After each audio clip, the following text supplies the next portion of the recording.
ज्या ज्या सभागृहाचा अवमान होऊ नये असं वाक्य प्रत्येक सदस्यानं केलं पाहिजे.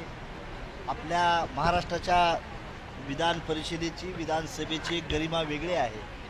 देशात त्याला एक वेगळं स्टेटस असलेलं आपलं सभागृह आहे.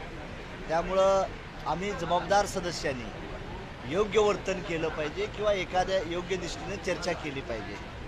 त्या दृष्टीनं सभागृहातल्या सदस्यांनी काही प्रोटोकॉल्स आणि नियम आहेत ते नियमाचं आपल्याकडून करण्याचा प्रयत्न केला पाहिजे. आमच्याकडून जे अपशब्द देतात त्याला कुठंतरी मोहर लागली पाहिजे. तर दोन्ही सदस्यांना माझी त्या माध्यमातून रिक्वेस्ट आहे.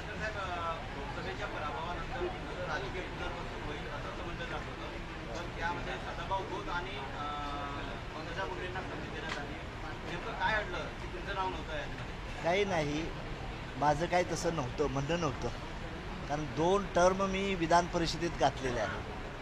आता वरचा मार्गही बघितला पाहिजे. आपण त्यांनाही संधी मिळाली पाहिजे सर्वांना. त्या दृष्टीनं आपण प्रयत्न केला पाहिजे. आणि आपण नाराज वगैरे काही नाही. आमच्या राष्ट्रीय समाज पक्षाची महायुतीवर अलायन्समध्ये आहे. मला लोकसभेला त्यांनी एक जागा दिली ती शिंदेसाहेब असतील, फडणवीस साहेब असतील किंवा अजितदादा असतील. त्यामुळे त्यांनी एक लोकसभेत माझी भागीदारी मला दिली होती. जनतेनं कौल दिला, आम्ही पराजित झालो. आम्ही जनतेचा आदेश मानलेला आहे. त्यामुळं पुन्हा राष्ट्रीय समाज पक्ष कसा वाढवता येईल आणि महायुतीची सत्ता या राज्यावर पुन्हा कशी प्रस्थापित होईल यासाठी मी प्रयत्न करणार आहे. मी स्वतः कधीच विधानसभेला उभा राहणार नाही. पण मी माझ्या पक्षाचे आमदार निवडून आणण्यासाठी गुड न्यूज असेल आणि डेफिनेटली मी चांगलं काम माझा पक्ष करेल. त्यावेळेस जनता मला आशीर्वाद देईल अशी मला अपेक्षा आहे. नाही, जो सभापती महोदयांनी किंवा सभागृहानं निर्णय घेतला आहे यथायोग्य आहे. याचं कारण का, कुणी आपली आई बहीण कुणी काढणं योग्य नाही हे लक्षात ठेवू. प्रत्येक मी जरी असलो तर सदस्यानं बोलताना आपला प्रोटोकॉल आणि नियमाचं गरिमा ठेवून बोललं पाहिजे. ही भूमिका होऊन जो सभागृहाने निर्णय घेतला आहे ते यथायोग्य योग्य आहे.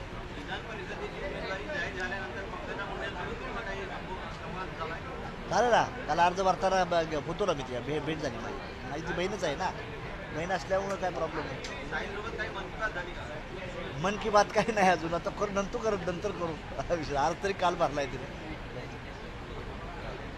Thank you sir.